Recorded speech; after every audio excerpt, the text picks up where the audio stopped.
listening to the AFTERBUZZ TV network. Now the largest new media platform on the web and your #1 source for after-show entertainment.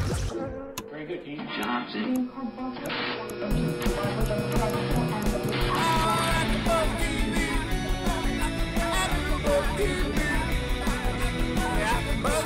the AFTERBUZZ Studios in Los Angeles, California, presented by Maria Menounos and Bing.com, and streaming live thanks to Akamai Technologies, this is AFTERBUZZ TV's Homeland After Show.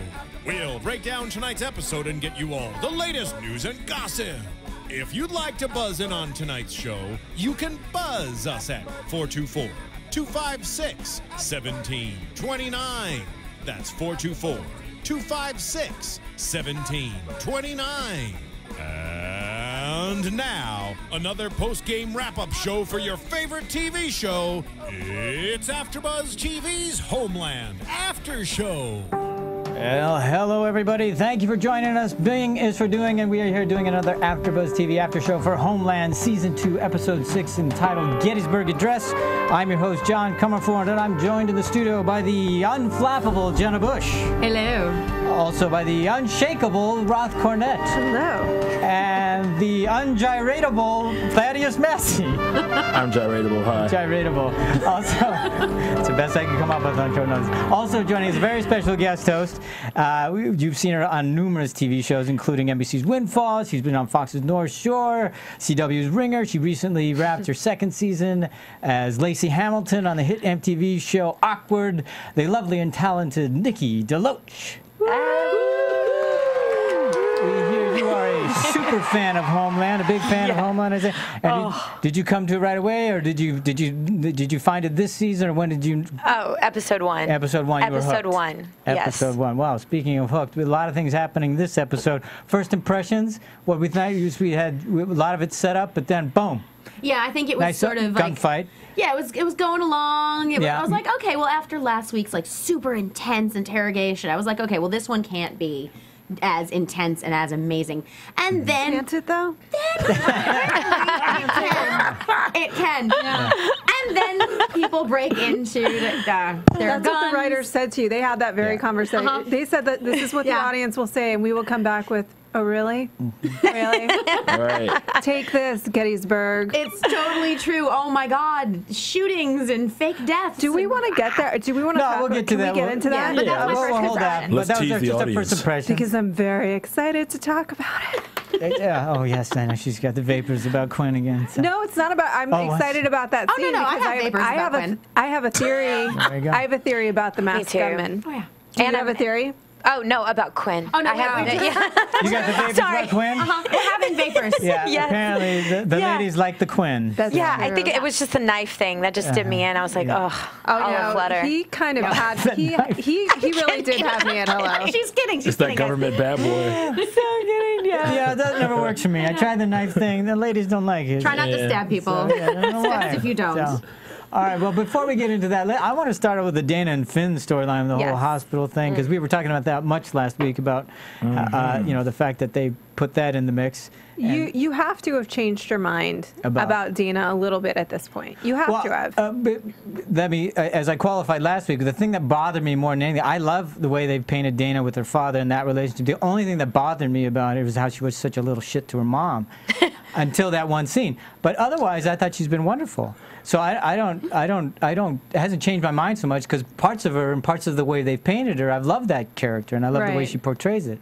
This is just more, I like that they're filling her out because the one note with her mom was just driving me nuts. Well, I think maybe to touch upon that with the one note with the mom, she also revealed a little bit tonight that her dad was gone a lot when she was younger. So she's painted her dad as this hero and this man who, there was an abandonment thing that happened. Sure. And she wanted, when he came home, it's like the hero's home, the hero's home. So he's always been this hero, and yet she's been there in this home all along with the mom. Yeah. And if you know anything about mothers and daughters, I mean, especially once we've been trying to tell you. Once you become a teenager, and by the way, that's how it is. I have not disagreed with that. I've never disagreed with that. The only thing I've said is, having witnessed that relationship between mothers and daughters on numerous occasions, it isn't that simple. It's not that one simple. note. You're right. And just last week you said, yeah, that was like, because it's not always one thing. Oh, no, and but they were only showing one thing to me. But all you'd ever hear out of me was, oh my God, Mom.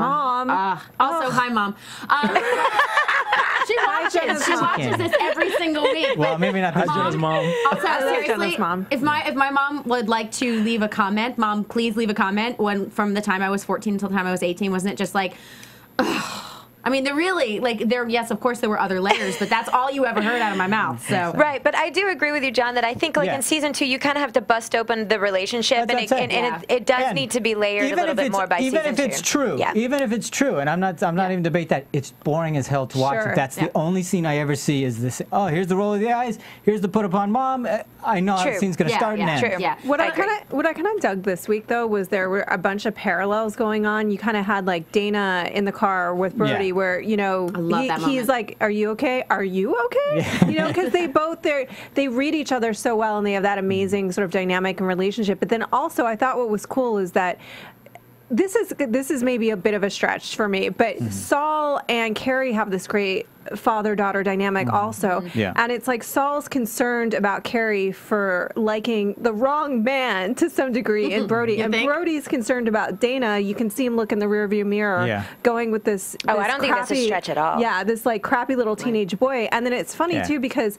another parallel is that Dana's kind of taking a feather out of Dad's cap when she goes to the hospital and her first instinct is to come up with this ridiculous lie. And I'm just sitting there going, your father is a national figure. Say that you're there as a candy striper. Say anything. There could be a picture of you with your dad volunteering. I know. Way too. It's like, you know please, what I mean? How does this woman not even know who you are at this point? Do you know what I mean? Like to me, I was like that is, you want to get caught. You want to get caught. If you're saying my dad's a cardiologist, she's too smart to know that isn't a ridiculous, stupid lie. Yeah, and also it seems awfully easy to get around that hospital. I'm just saying, like, I was just sneaking in. Right, I was just in a hospital, and Ralph knows because she brought me my cell phone charger, but you can't just walk through the halls. FYI, this woman was trying to, and I am not exaggerating, trying to tweet rolling into the OR.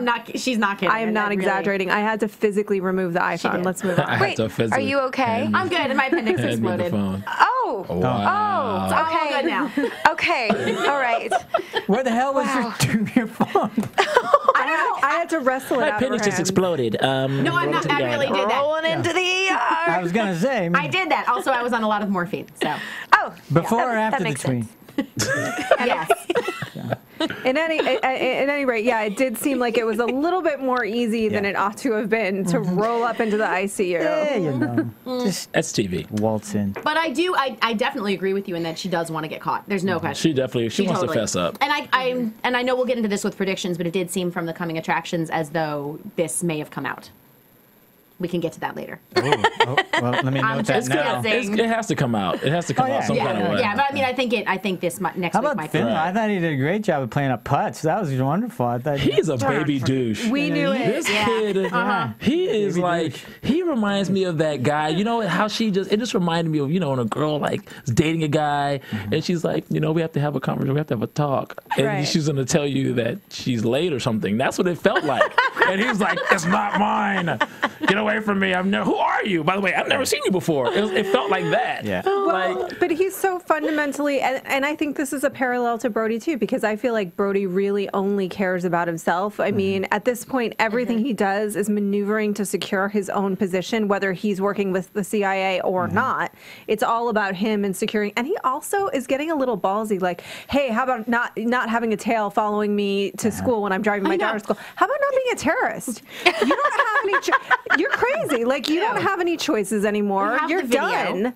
You have no more choices. I know. And to your done point. Anything. No, but I mean, to your point. Done anything. Right. We didn't blow anyone up or anything. Yeah, he killed a guy in the woods, but whatever. Yeah, and shot a guy in the head. I mean, come on.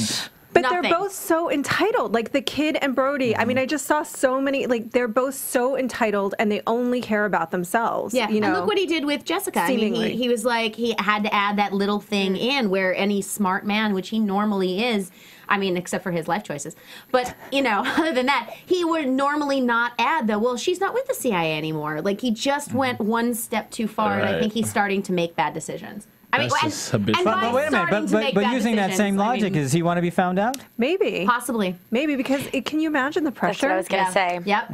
Yeah. He wants out of this situation big time. Yeah. He's caught. Well, what was the simplest way out? What were we talking earlier? The simplest way out was let Abunazir get shot. Let him get shot. That's what he should have done. Yeah, but he's emotionally tied to him. You know, there's that aspect of it which makes it so complicated and nuanced, which is why we love it. Yeah. But also, when I was thinking about with the daughter, as soon as that lie happened, like in terms of when they hit the body and she has to cover it up, like I thought, wow, like her innocence, all of that is taken away. Yeah. It's done. Absolutely. Even though she didn't hit the body, just the cover up of living with that for the rest of her life. Like I mean, it's a trap that she'll live in. She has to get out. And I think Dana, and we've said this about this character before, of all of the characters on the show, Dana has the least tolerance for BS. She has the least tolerance for lies. Totally. And so she is not going to be able to do this. She's not going to be able to continue on with this lie much longer. And I think that'll be,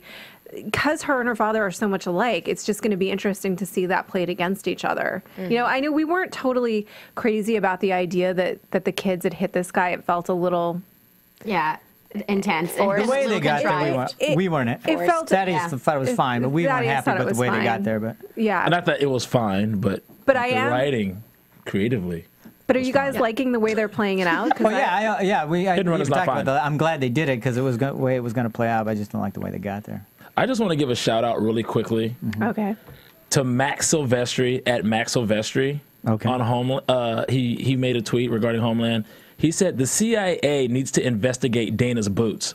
Now, the only reason I'm making a comment on this is because I thought about this while we were watching. I thought about it when she hooked up with a fan. I was like, I thought to myself, is this the only pair of shoes this girl has? She wears those boots every episode. It's really weird. And this also goes to show you that Jessica is a neglectful mom.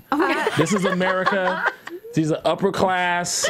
I had a pair of boots like that. I had a pair of combat boots when I was a teenager, and I wore them like every day. I wore them with skirts and shorts and whatever else I was wearing. So they also need to investigate your boots then. Well, I have not been a teenager for about a minute. I bet you still have. Just a second. But that's true. I never noticed shoes ever. I never noticed shoes, and I did actually notice them. You're right, because they have those floppy dancer things on it. They look like elf shoes. But the thing I do... Max Silvestri, MaxSilvestri, Max Silvestri. Shout out to Max. Yes, thank you. And for might as well, while we're talking about that, thanks to everybody who's been rating and commenting and giving us feedback, and for going to iTunes and downloading. That's what's made us have 1.5 million downloads a day, over 11 million downloads a week. So keep that going. All we ask is that you tell a friend, give us some rating comments. Homeland is #1. So thank you very much. So Max Silvestri and everybody else that's doing that, appreciate that. Go ahead. So I want to give a shout out to the writers for allowing this character to be a little more animated. To me, she always seems like she just hit the bong. She's just like so like, it's just so laid back. And she's been on the bong for a couple of days. To be fair, she had. I know. That was part of her character. Yeah, you're right. She was stoned. Yeah. Right. She was stoned a lot. And now that Xander's no longer part of her. She's a little animated now. Like something's going on, and you see her breathing heavy, and her facial expressions. She's just like, oh my gosh, what am I gonna do? Like I think John said it right. Xander's gone, so the pot's gone. Right. So all of a sudden she's coming out. She's having withdrawals. Right when she needs it. It's coming out of the fog. It's right when she needs it. She's gonna probably go right back to Xander and go, damn, dude. Let me hit that. I think what's cool is I think they've written for her. I think that Dana, I don't think that this was necessarily the immediate plan. In fact, I believe I read that in an interview that it wasn't necessarily the plan originally to have Dana be such a driving force on the show, but the chemistry between those two actors was so strong, and she's so good. I think she's so good. Yeah, she's good. I think she's great. Yeah. And so they've, I think, created more of a space for her in the show, and good for them because she's fantastic, and they should use her. Yeah. But I think we were talking actually before the show just a little bit, and Nikki and I were talking about this, like that the writers, we do have to give a shout out to them because they seem to let things develop and see where things are going, and it isn't just like, hey, here's our outline. Yeah. It's like, or or even and the people who are shooting it, like last week, and just the confrontation and never taking the camera off and never and just letting things happen, and and same thing with Dana, just letting that all happen. Well, and we also have to thank Showtime for letting it happen, because if you were on a network, like they would never give them the time. It's so true. And I was also saying that it's in very few shows do you watch, like as a viewer, and you put so much trust into writers. Yeah. Like what they do every single episode, even if you go, oh, I don't like that she walked to the hotel room, what are they gonna do? But you're like, it's Homeland, it's gonna be great. It always is. They make it make sense. Yeah, very few shows where you can just trust the writers and just watch and go on the ride. Yeah. Well, Brody too. I mean, and we've talked about this before, but he even was there originally. I think very early on was potentially going to, the vest was going to blow up, and then they realized like, no, we cannot lose. We have Damian Lewis on the show. We're going to need Damian to stay on for a bit, and because their chemistry, his chemistry with Claire Danes is so unbelievable, phenomenal. It's so good. It's rich. It's quite rich. Quite rich. Yeah, I mean, I haven't looked at our list of topics yet, but we're moving on to Mike's. Oh, to Mike, okay. All right, because, I mean, that's sort of interesting when he walked in and it was Saul. That was his contact. Yeah. Saul is the man. Isn't he? I love Saul. Period. Yeah. He's so good on this. Mandy Patinkin is so good, pitch perfect in everything that he does on the show. I love him. Yeah, he's a bomb. Because no pun intended. just that little moment with Saul when he looks and he's laying down the law in that moment, and he's going, "You're being told." You're going to let this know, not if you understand. Yeah. And it's not machismo, and it's not, I mean, it's just so matter of fact. Yeah. And it's just, he understands that this is the absolute truth and there are going to be severe consequences. And I really thought Mike was going to listen. But no.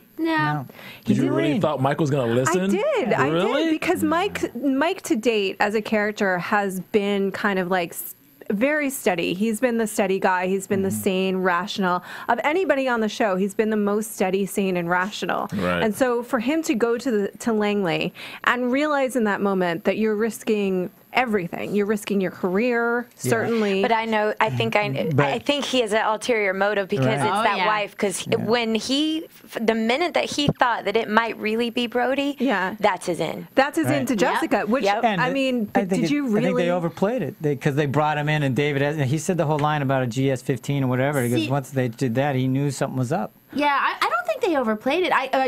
I'm sort of surprised that he went into the garage. Yeah, like that. I was sort of like. No, I think what I was saying is the CIA overplayed it. By pushing then he knows something's up, and I'm not leaving it now. Which could have been that nod that they were talking about earlier. Maybe they really actually do want him. Right, but if you were him, wouldn't you then assume that there's surveillance on that house?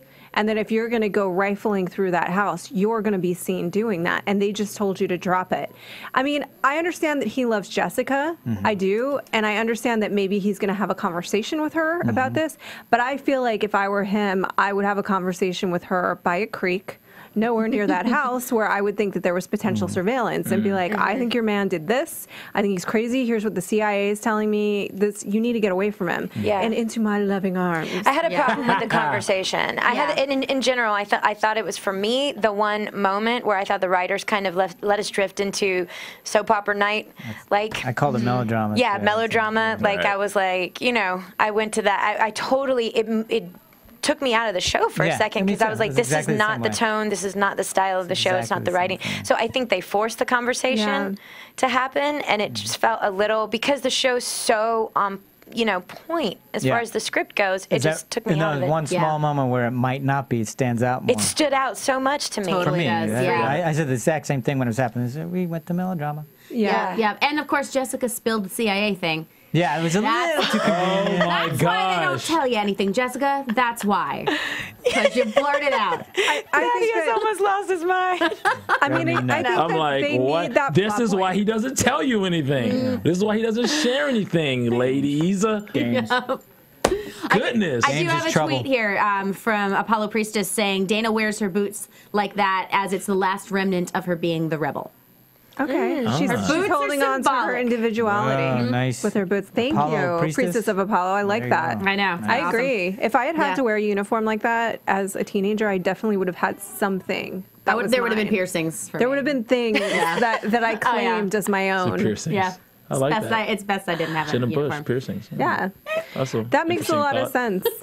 Now let's maybe. Now I'm only picturing them with tats and piercings. Now I don't. I have both of those things. There you go. See? Really? And she's not wearing a uniform, so that kind of blows that logic out of the water. All right. Okay. All right. Well, speaking of Jessica, all right. I think they probably needed that there the same way they needed to get to the car. They needed to have that gun. This is their new kind of plot point, that they needed in order. But I agree that they didn't handle it. But even the bullets, it's like so there's a whole box of bullets. Minus one missing. Where are all those in the mag? I mean, there's always like one bullet. And that's his evidence that he killed him. Also, he's military. I mean, he has a gun in the house. Like what does that say? He has one missing bullet. You mean to tell me that you're that confident? Therefore, that you're taking one bullet to where you're going? Right. Not like he keeps a lucky bullet. He could have taken the gun and taken it to forensics to match the bullet that killed Walker, but no. I mean, I think that for whatever reason they rushed that conversation, and maybe it's because it's going to play in some way in the next couple of episodes. But yeah, I was surprised only in that he seemed to handle it with like zero knowledge of how Langley and the military work. Yeah, and he's a military police. Exactly. Yeah. So it doesn't make a lot of sense. Well, and also it's like these are not writers that like play towards the building up to that last moment in episode 12 or whatever it may be at the very final. Like they kind of just let things come. Like if it's a big moment, it can happen in episode 3, or it can happen in 6, or it can happen all throughout. Or they don't play towards that like normal television shows do. So I feel like just the whole storyline in general just did not work for me because it just went against how they normally write the show. Yeah, it felt like it was placed there. Well, that's what I was saying last week about the car accident. It felt like it was placed there. Like something needed to happen and what they chose didn't quite work. And I mean, I'm sure it will now, but yeah, so hopefully this will play out next week and it'll end up being... I'm sure it will. Yeah, of course. I mean, there you go. It's Homeland. They're awesome. Well, so the thing is, like, if they stir this pot too much, it's going to be really dangerous. You know what I mean? If they start trying to stir the pot about Walker and who he is and what... That's very dangerous because nobody's meant to know that he has any connection to that at all. Otherwise his cover is going to be blown. His cover, working for this, the only people that know right now that he would have potentially been a co-conspirator with Walker are the CIA. And the CIA need that to be a secret in order for him to be able to draw Abu Nuzirat. Right. If Mike goes stomping around in the evidence and then Jessica gets talky about it, that could blow his cover with Abu Nuzir. It's going to blow everything. It's going to blow everything. Yeah. Which is out of the water. So was that the best you can do with Mike? Tell him to nod his head, and do you really think this guy is gonna tuck his tail and not do anything? And these were his buddies. These are like, it's deeper. These guys are Marines, right? Kind of the Marines. They follow orders. Yeah, why would he not think he would follow those orders? That's why I'm surprised they didn't use his commanding officers to order something first. Yeah, see, that to me would make more sense. I can see him following those orders more than I can see this push that. Well, the reason I wondered about it is because it was just the line. It was the odd line that he had what's his face had about nod your head. No, Saul. Oh, Saul. Yeah. Because that's how he treats assets and people. Yeah, but like it just seemed like an odd line. Like say yes, like say you understand me. Nod your head. I don't know. It just. I don't know why that sort of struck me as weird. Maybe it means nothing, but it totally. Everything Saul does is like covert. Yeah, it's true. Nod your head. It's true. That's kind of how I took it. Like he doesn't want. I mean, Saul is just used to operating. I guess I took it that way also. That everything he does is kind of covert. Like Jenna, we're gonna meet later for coffee. Hit me once if you get it. I'm not actually gonna hit you. Well, then you don't get it. Yeah. Do you see? I know. Do you see? But do you want me to do that? Because I don't think you do. That was good. I mean, I think he's just used to operating that way. And also, I think that there is, when you don't even allow someone to use their words like an adult person, that you are showing them how much power you have over them. Right. You're not even allowed to speak right now like a human being, but you can nod your head and tell me you're going to shut the fuck up forever. Ooh, I did it. You did Dropped it. an F-bomb. She STFU'd. Whoa, that's it. What? Oh my God. We took a turn. Sorry, guys. Wow. Well, that's. Let's see. This is why certain true. people shouldn't be allowed to speak. It's true, though. Potty mouth. Does that not tell you right there, I have all the power, you Yes. have none. You're Yeah. going to be silent now, and you're going to stay silent. That's right. Goodbye. Yeah, totally. Well, I mean, Saul was sort of interesting too in the way that he's all of a sudden. Oh, John's making faces at me. So Saul is interesting now that like the way They're he's animals. It's I know. impossible I know. to wrangle any of you. But he's actually trusting Carrie, and I noticed that happened a lot this week, where everybody, whether they initially question her or not, are actually trusting her. Her instincts, Yeah. right? Exactly like Peter. Except for Quinn. Peter Quinn's so pretty. No, he did try. He said He did. He trusted her. said, "Is this another instinct of yours?" And she didn't say anything, but he got that it was, and then he called for backup. Exactly. He did Right. trust Exactly. her. No, right. It definitely Yeah, that situation. it happened over and over. She Right. was Yeah. trusted. But he did want to get the little jab. Well, yeah. He doesn't really he's trust her Quinn. with Brody. Because He's you always guys like, say it's don't foreplay, trust him. so- Nobody Totally should foreplay. trust They her are with gonna hook up. Brody. That's All true. right, let's ask. No. Okay, let's ask, because we're moving on to Brody, but before we do, let's let everybody know in our special segment we're going to be talking to Nikki about what's upcoming for her and things like that. But now, speaking of Nikki, do you think Quinn and Carrie, because these two have their own opinions, are they going to get together? I think that could be possible. So do you think all that stuff is foreplay for them?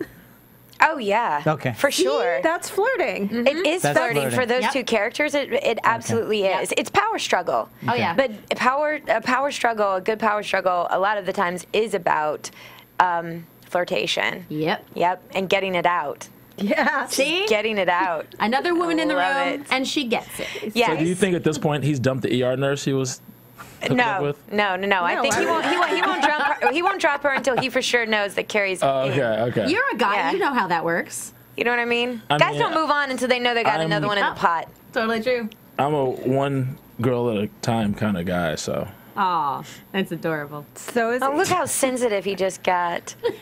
Just so sensitive. We're not and saying he's not sweet. one at a Ladies. time. He's just lining her up. Right, he's lining her up. He's It's lining her up. flirtation. He's not getting That's rid of right. the other one until she's in You gotta, play. you gotta have a 6-man. Make sure your bench is deep. Yeah. But do people, okay, I have to say, I love how Quinn said, though, and I wrote this down, bring Brody in, but don't trust him. Yeah. It's crazy, because even at the end when he was saying, I did not know, I don't believe a word that comes out of his mouth. No, Like, he knew. Not a word. Yeah. Nope. But I mean, I thought Nothing. that, Nope. I get the line, but I was just going, really? Do you have to say that? Does anybody trust him? Seriously? Is I that think even? there's a part of her that there's a part, because here's the other thing I wrote down, because she was talking about, well, I saw the suicide tape. I know. Right. My eyes are open. My eyes are open, and that's. Well, and what I said was that's because when you fall before your eyes are open, you can't control the way in which you land. That's good. It's true. Whoa. And she did. She fell before her eyes were really open. Wait a minute. You She fell for him. Yeah. Right, but Before wait a her minute, but- eyes but- were, she still thought Right. that he could be this Okay. terrorist, this thing. She didn't know. She lost her see, mind chasing this thing. she was trying to convince everybody that he was. She completely fell, and then she I don't- believed that he wasn't. She changed her mind part and I believed believe. that she wasn't. Fell in love with him, and then she could. After the fact, you can't control the way in which you land. She saw the video, but it doesn't change the fact that she already fell in love with him Yeah, beforehand. that I agree So with. like for her, I think she is going to trust him. I think there's going to be a point where she trusts him, and it's going to make a mistake. Absolutely. It's going to be her undoing. Because yeah. she emotionally is still connected to the person she thought he was. Absolutely. Because listen, when you know how yeah. this happens when you're in a relationship with anyone, they change, they're a different person, but you're still emotionally connected to the person that you fell in love with Absolutely. in the first place. And it's very hard for you to admit and reconcile yourself to the fact that they are no longer that person. Yeah. Maybe they never were. Yeah. Maybe that was all a facade, and this is actually the ass that that they are. I know, I'm out of control tonight. Is that how it happens? Yeah, Is that how it happens, This Rob? is the way it And look, happens. she's strangling him right now. Look at her hand gesture. know what? She's strangling him right now. Roth is being awfully revelatory. Go ahead, please. Rob, whose neck is that? Whose neck is that right now? I have something You're to strangling recommend somebody for right you. now. Wow. That this is it's called Xanax. this is the actual. I I was just about to say that. I was going to use that. This is the actual human being they are, and you have to accept that that's the person that they are, and the person that you are in love with in your mind doesn't exist. And Carrie's going through that with him. And so those little this is the cool thing about their relationship, is that even within that, she's still doing her job and trying to play him, but it's just getting really confused. Complicated. It's so complicated. The moment I loved on this show tonight, besides so many others, was when she puts the hand on his shoulder. Yeah, and he calls her out. And he calls her out about how she's trying to play him. Feminism, but she's still trying to play him through that. Yeah, but she still also means it. And then at the end of this, what does he do? He reaches out and he does the exact same thing. It was a callback. Yeah, he knows her. I know, but it's like, why didn't? I mean, it's like you didn't see him playing you. Because they're emotionally playing each other. It's the sort of thing when you get into a fight with somebody that you're with, and you do something and it pisses them off, and then they'll do to sort of make up for it the same thing for you. Now, I don't think he's trying to make up for it in a nice way. I think he's using it to play her, obviously. Absolutely. But he's playing her more than she's playing him. He really is playing her. Yeah. Like I don't think he's as confused about his feelings towards her as she is towards him. Yeah. Because Brody's about Brody, period. I was going to say that's exactly where the narcissism comes into play. Yeah. Exactly. Such a narcissist. And this is why this character is so brilliantly constructed, because he is such a classic narcissist. Can't stop lying. Can't stop looking out for himself. Cannot trust a single thing he says, ever. But she is far more, and that's what's cool about her character. She is completely committed to her job and completely confused about this human being. So if I were Peter, I would say it 20 times a day. Hey, I'm going to text you. Like, remember, don't trust Brody. Don't sleep with him at all. But I don't know how she gets so confused. Well, because what Nikki said is true. Like, if you fall in love with somebody, whether or not, because I think even though like that whole thing in the cabin last season, I think she did, and even in the rain that first night at the whole the meeting, there's still, you always look for that little spark of humanity when somebody is an ass. You always do. It's human nature to do it. It's why we actually like villains like this, because they're not all bad. You look for just that one tiny moment. So she saw that. And a brokenness, and there's a brokenness about both of them. There's I mean, for her, it's, her mental illness, and for him, it's everything that she now knows about him and how he was broken down. His shattered soul. So you find this, like, this connection between someone else who is also broken, and it doesn't make you feel so bad about yourself. It's like, we're in this together now. So it is so new. It's so nuanced. It is so nuanced. And I mean, I think also too is that we expect other people to think and behave like we do. And the more intimate the relationship, the more you're thinking that. Like, nobody ever believes that they're in love on their own. Not really. You know what I mean? I think that people, and I'm sure everyone in this room has experienced this both ways. Somebody has felt a strong way towards you. You didn't feel it back, and they didn't understand, because they're just like, how can I be feeling this alone? And then we've all had that feeling too, where, so for her, I think, except for Thaddeus, who has no heart, but I think so for her, she's thinking, I have all these confused feelings. Yes, I'm playing him. Yes, I'm doing my job. But I have all these confused feelings also that are legitimate. He probably does too. And he's such an absolute perfect liar that how would she doubt him in that moment? I don't know what you're talking about. Come here, come here, come here. It's everything she wants to believe. Now, I have no idea if he knew that was going to happen, or if he gave Roya some kind of silent message. I think he probably did, but whether or not he did, you're right, he's brilliant at manipulating her, and so when she starts crying in front of him, there's still that moment when you break down with that person that you, obviously I need a better dating life, but you break down in front of that person and you really want them to comfort you, and he stepped right into it. Ugh.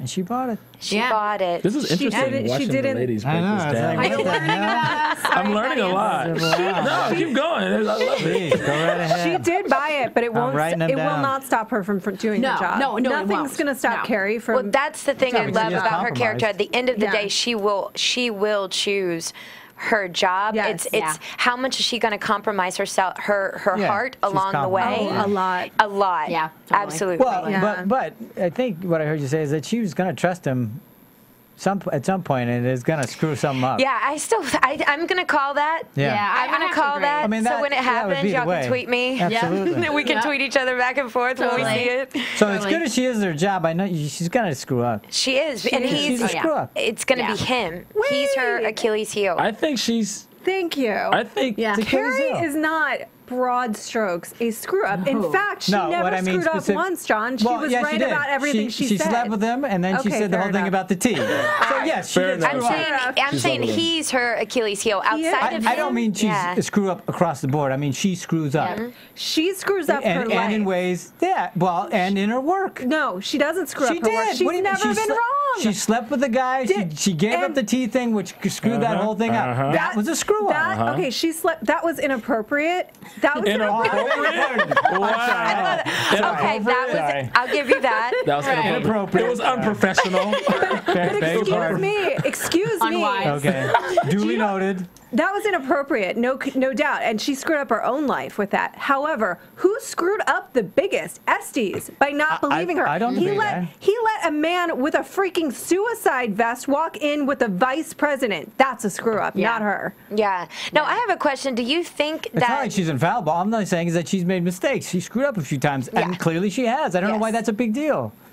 When you said she's a screw up. And then I qualified it by letting you know, no, she's not a screw up across the board. She has made mistakes. She screwed up here and she screwed up there, and she's going to screw up again. Don't mock my best friend, Carrie. Oh, I was going to ask, do you think, though, that it was a giveaway just because Brody approached her and she's like, you're breaking protocol, basically, by having that conversation? Do you think just by him approaching her, she knew something was up? I mean, I don't know why they did that. Maybe we'll find that out next week, because that would obviously be a tip off. Like Roya would definitely have to. This is a guy who doesn't want to have any contact with her, the least amount of contact possible, and all of a sudden he's volunteering to let me talk to you on the side. She's like, oh, does this have anything to do with? He's like, no, this has nothing to do with. He said, well, you know the protocol, like I contact you. Yeah. Like so. Oh, I just thought you might want to know. But all of a sudden he's like a cheerleader for the other side. I would have been like, okay, something's up for sure. Right. Like, and that'll probably be revealed, hopefully, that she's not that naive, I don't think. He knew exactly what he was doing. Yeah, exactly. Yeah. But she said to him, she already knew they were there in Gettysburg when they had that conversation in the hallway, because she said it to him right there. So that makes me think either they're also watching the store, or, although, here's my question to you guys. I thought Chapman was one of them. Days have passed, right? Why have they not gone in and got that safe before? Whoever went in and retrieved it. Maybe they knew that CIA was watching it. They did. No, they did. Yeah, they did know that they were watching. Okay, so they waited, instead of going in while the CIA was watching it, they waited until there were 7 CIA officers in there, and then they had to kill them. The only thing I can point to is the fact that the word Hezbollah came out, and the new guy from out of town. So you think they weren't prepared to act before that? Until now it's imminent. Yeah, it may not have been. It may not have been a thing that was actually going to happen unless they went in. I'm throwing this out. I don't think that was Hezbollah. That was some black ops business. Like, that was some black ops. That was some private soldiering business. Right. That was the former Blackwater shows up. that was like Blackwater business. Okay. That was private soldiers. I am. But you did see the guy, right? If so, who? But that guy was there. The guy with the sunglasses was the guy, there. But he might not be Hezbollah. She made up Hezbollah. She was like, tell him. No, I mean the guy they were following. Yes, but we don't know that he was Hezbollah at all. She was like, tell Roya he's Hezbollah. Right. And then they're like, is he? And she's like, I don't know. Just say Hezbollah. Right. I know, but Black Ops from what side? I don't quite understand what you're going not for. Black Ops. I think it's like Blackwater private soldiers. Okay, but hired by. That's what I was asking. Who hired by? Yeah, that's what I mean. Hired by Abu Nuzir. Okay. Well, we actually have an interesting tweet from Apollo Priestess again saying, well, first of all, that Brody does not love Jessica. He has feelings for Carrie. But he's also said Virgil was made. Oh, okay. All right. Yeah, I think that, Virgil was made when he was following that guy? Yeah. Poor Virgil. I hope they don't kill Virgil. I like Virgil. I don't know if he was made or not. I don't know if it matters. Yeah, I'm just throwing it out there. Yeah, she thought kind of clumsy, those guys. That was. Like what? No. Pull the camera, the guy. See, I thought he got like assassinated. Again, I thought that was too convenient. They got eyes everywhere, cameras everywhere, and he loses them within 30 seconds. Please. Yeah. No. Although I also wondered if that wasn't deliberate. I think the show is starting to make me paranoid. But if it wasn't deliberate that they had starting this, to. All right. Okay. Episode 1, I was like, I'm driving down the street. Who's following me? Yeah, 24 did this to me, too. It is because you're like, I mean, it's crazy. I'm sorry. Well, I'll just go on this Nikki, little tangent for a you're second. not paranoid. There are plenty of people following you. They're stalking. Me? No. I live a pretty like easygoing. No, it's just me. Oh, it's just me. It's just you. And my grandmother. Okay. No, but like, I mean, the fact that it's like in some like tailor's store in the middle of, you know what I mean? Like some bomb is in there, and I don't know. It scared me from day one. Oh yeah, totally. Well, I was just thinking that like, I don't think the writers do anything by accident, and just and having a sleepy agent who's like, oh well, I got to take my microphone with me. I don't know. That seems like it was planted there for a reason. It just seemed like a very, I mean, to echo what you guys are saying, it just seemed like a very low rent operation all of a sudden. You know what I mean? Where I was like, are you kidding me? You're the CIA and you're bumbling around with your microphone and you can't get close Maybe enough. he's a plant. And maybe. I don't know. I don't know. I'm just guessing. Everybody's a double agent. Or maybe they want us to believe that maybe they want us to believe that we really didn't know about 9/11. What? That was the longest That's a 2 seed seconds. plant. Think about it. It's a seed plant. What are you talking about? I don't even understand what you're saying. Hey, if we don't have competent intel guys. So the government is contacting the writers of Homeland in order to craft this show. Who's the consultant for this show? So that the United States. Wait a minute. I'm just tracing your logic here, Thaddeus. What Thaddeus is saying with that is that the United States government is working with the writers and creators of Homeland to craft the entire series so that we, the people of the United States, once and for all, finally believe that actually the government did not know about 9/11. Argo. Just want to the drop United a dime. States government Just want to drop worked a with a fake dime. film company to make a fake film to get sausages out, true. okay? That's deep, Thaddeus. It's deep. That is some deep business. I'm sorry. I will just put this out there. I don't put anything past anyone. Exactly. Okay, That's what I'm Thaddeus. saying. It is a little crazy, but at the same time, everybody's a little crazy. So I don't put it past anyone. There's a lot of crazy stuff going on in the world that There we really do not is. know about. Exactly, like the Illuminati running everything, Thaddeus. I have some. I don't know about the Illuminati. I didn't say anything about the Illuminati. Now the Illuminati's after us. Wait, no, okay. I just think that the sleepy agent seemed a little weird. I'm sorry. I don't know what's happened. It was weird. I thought he was dead. But he's kind of been sleepy in other episodes. I mean, he's been. I'm sorry, but the and CIA weird. is not that incompetent. I'm sorry. I don't buy it. It seems like it was put there for a reason. It did seem like it was put there for a reason. Yeah. Yes. But Okay. So what happens in your faith of the situation of the show if they don't like extract this being an actual viable motivation behind something that has to do with the plot of the show? That mess up, if they don't explain that, I'll let it go. Well, yeah. Oh my gosh. I don't know if I'll let it go. I won't let it go either. I'll think it'll be. I will think it'll be like the Mike moment where it was like they needed to get to a plot point. And they, in that moment, I mean, listen, you know, we're giving the writers a lot of credit, and they deserve a lot of credit, you know. But at the same time, writing 13 episodes and having every single moment be glorious is a lot to ask of someone. So if that ends up being, it is. I mean, that's their job. I know. I don't find it to be a lot to agree with ask John of them. because, No. like, I know, like, even for our show, like Lauren Unerick, who, you know, she writes the show with Aaron Ehrlich, and yes, we have a team of writers, but they sit there and they comb through, and we've had 12 this season. Third season, we'll have 20 episodes, but we've normally had 12. And she combs through every moment because she's like, every single sentence needs to be, you know, needs to mean something. Whatever that is, whether it's setting up, whether it's, you know, just a really authentic moment, whether it's a revelation, whatever it is, it needs to count for something, or it doesn't need to be there, or the scene doesn't need to be there. Well, here's the thing, like, okay, there's three things about that. If that's not on purpose, are we to imagine that the CIA is infallible? The CIA is not infallible because hey, listen, there was an attack in an embassy not too long ago. None of our intelligence agencies are infallible, so mistakes do happen. So one thing is maybe they're just illustrating that. Like, look, these are not omnipotent organizations, they do make errors. Things slip through, mistakes happen, and that's how terrorist acts happen. Yeah. And they do, and that's part of reality. So if that happens, then maybe that's the point they're trying to make with that moment in the show. That's a good point, because they also, I mean, when 9/11 did happen, one of the things they said was how the CIA and the FBI and all they the weren't different communicating. They weren't communicating at all. And that was one of the breakdown of communication was one of the huge problems in regards to what happened, to what continues to happen, not as often, thank God, but like, to us and to people around the world. So there are breakdowns. I would expect that from a cop who eats donuts who's on some random stakeout. There's different levels of.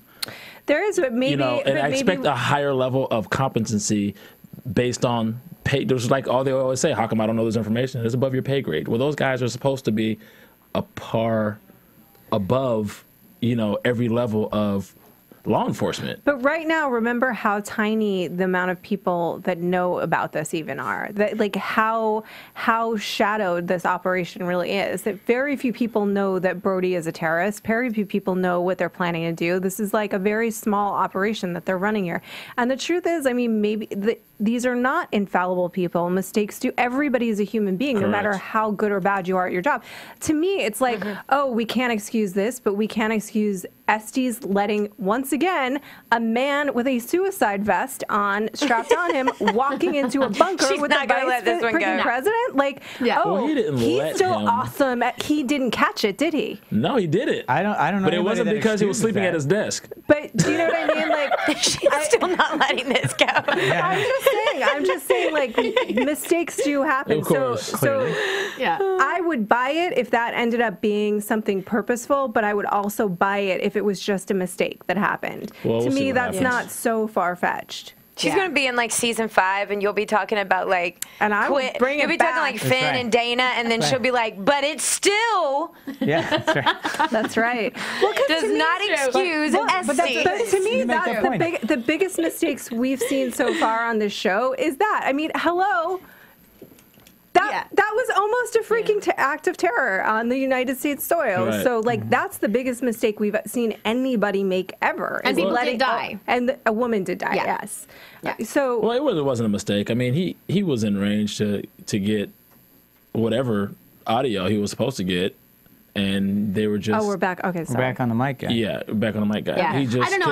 It just stuck out to me, and I just have a feeling it's going to mean something later. Like which part? That he was asleep in the car, or that he was asleep in the car and a little bumbling. I don't know. I just have and I could be totally wrong here, and I'm totally cool if I am. I just think that it's very possible that maybe there's a mole. I was thinking that. Well, I still don't trust as much as I want to be able to trust him. I still suspect, like, Peter. Okay, here it goes. Yeah. Thaddeus, you're not going to check out. The lady's going to talk about Peter Quinn for a while. We're going to go on and on about him. All right, look, he is really, really hot. There is no shout out to Rupert this. Friend. You know, you've got a couple friends here. Rupert Friend. Man is a very, very good-looking specimen. He is. Let me ask you this, because we said there seems to be something about him that's going to pop up later. Yeah. Because she said she didn't know who he was. No. Really? Wow. Wow. That's all you. Oh, please. Like, you guys weren't talking like this when we were watching it. That was not Thaddeus. So this one time it was not Thaddeus. Please. That was. Please. So I'm glad one of you grabbed that, because it was such an opportunity. Look, there she goes again. Another one. I have nothing left to say. No, but we do think that there's definitely backstory with him, because this major character just shows up on the scene, and all of a sudden he's angry at Carrie, and they're flirting, and all this stuff, and his life was saved. Yeah, and she says, I don't know who this guy is. Yes. I've never seen him. It's the very first moment. It was like foreshadowing. Yeah, but it's kind of like, is she supposed to know who this guy is? Yes. That's another thing. Yeah, she worked at the CIA. Yeah, but she's... In 6 years, she's never seen him there. And apparently Saul knows him, so why... Exactly. Why hasn't she seen him? Why doesn't she know him? Okay, she has a couple levels of but she supervisors above her. I don't know. I don't think that Saul did. I think only Estes knew. Oh no, I think only Estes. It was only Estes. You're right. It was Estes. It was just a weird moment. Yeah. I have a feeling like because there's absolutely no backstory. We never heard his name last season that I can recall anyway. Unless if you guys could tweet us if you do. But I think there's definitely something going on with him. And as we said, he survived. Now that he's the only one. Yeah. Now that he could easily have just played dead, but still maybe not survived.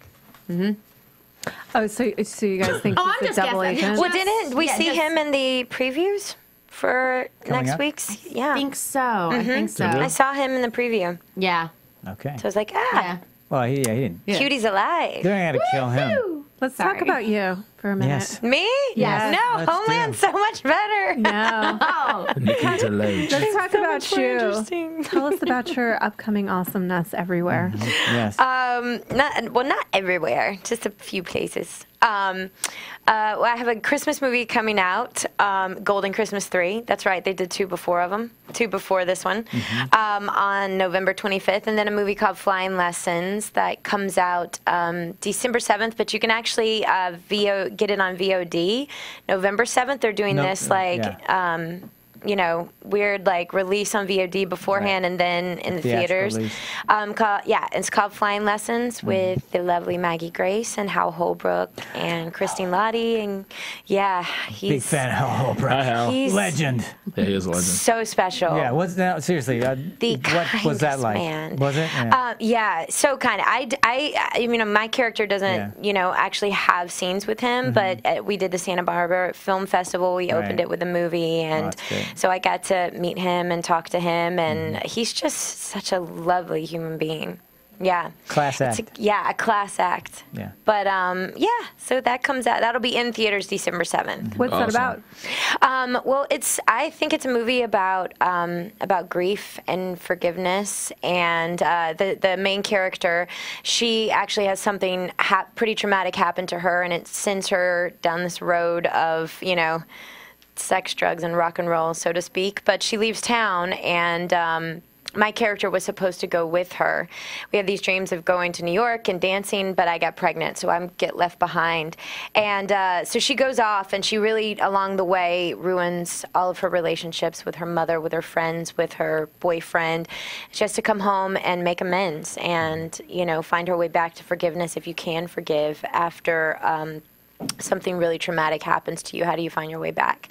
It's I loved the script when I read it. It was such a good script, so I'm excited to see if everyone actually enjoys the movie.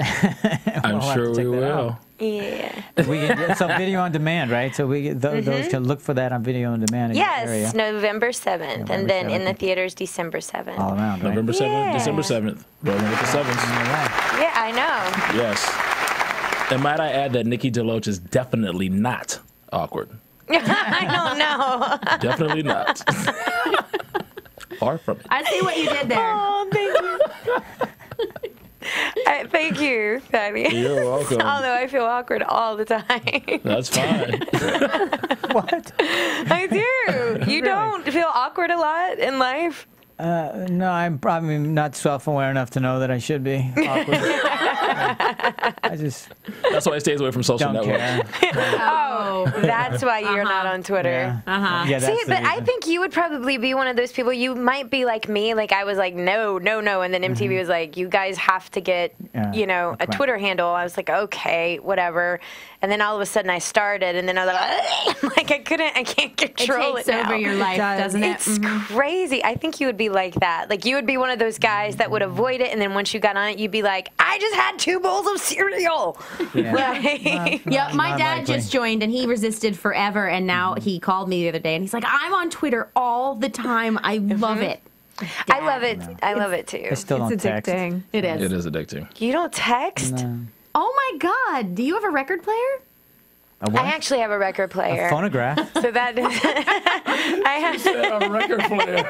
Oh my God. I'm like that doesn't count. No, I know. I actually do it. Yeah. Because then that turns around and that's cool again. That's Please. true. That's true. It is cool again. What about an 8-track? I was about to say an 8-track player. Let's go 8-track player. Yeah. You have an 8-track, don't you? He said What, an 8-track?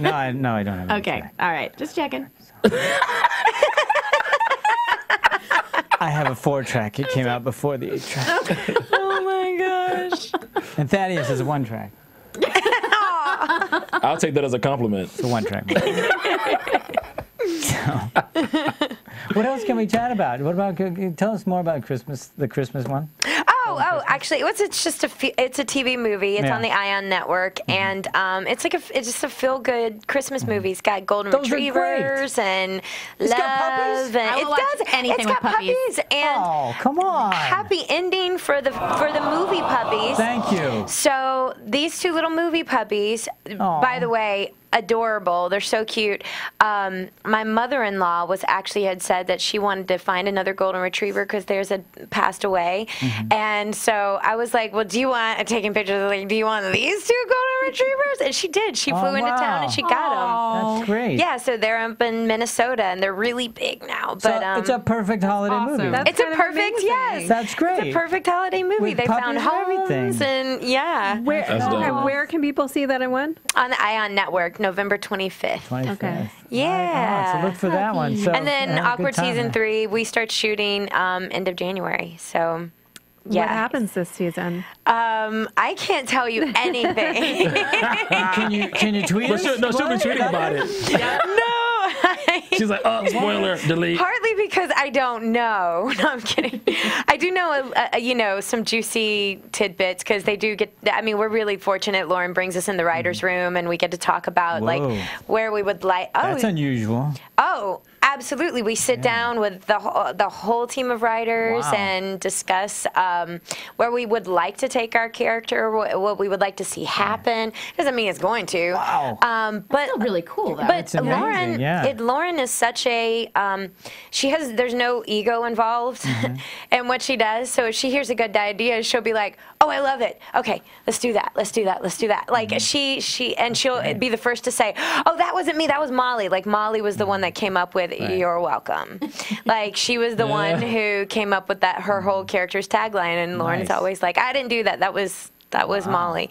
Yeah, so it's I'm just so surprised that she lets the writers meet anybody because you're stuck away in a room with no sun and I know. Lots of takeout. exactly. Yeah. So- Yeah, and we have an amazing team this year, so I'm so excited. We start table reads in 2 weeks. Sweet. Wow.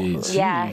Well, the cool thing about the show is that you go into the season with all of your episodes locked. So when you start shooting, you already know your arcs, you already know know your everything. arc. You Wow. know where you're going. And for Lauren, the way she thinks about the show, like she knew if we got a season 2 pickup, she knew where she wanted Lacey season 2 from episode 1, season 1. Wow. Like, yeah, which is that's why I'm a little hard on see, writers for storytelling. That's why I was kind of with you guys for a lot of it because I know the time and the effort that she puts into, just the thoughtfulness and you can do that. You just have to work 10 times harder than everyone else. So let me ask you this, because a lot of actors don't want to know where they're going because they want to just know as the character knows. Does that any issue with that? You like to know?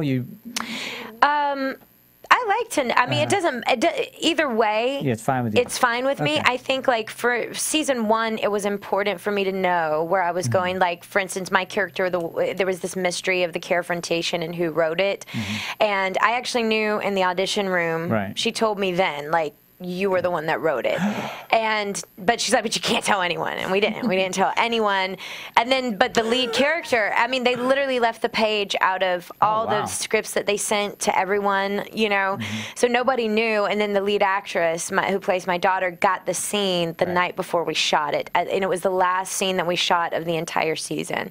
So sometimes I think you have to keep things from characters, but like for me, I needed to know that I wrote that because she was playing this whole grief arc, the stages of grief that you go through when you do something to someone.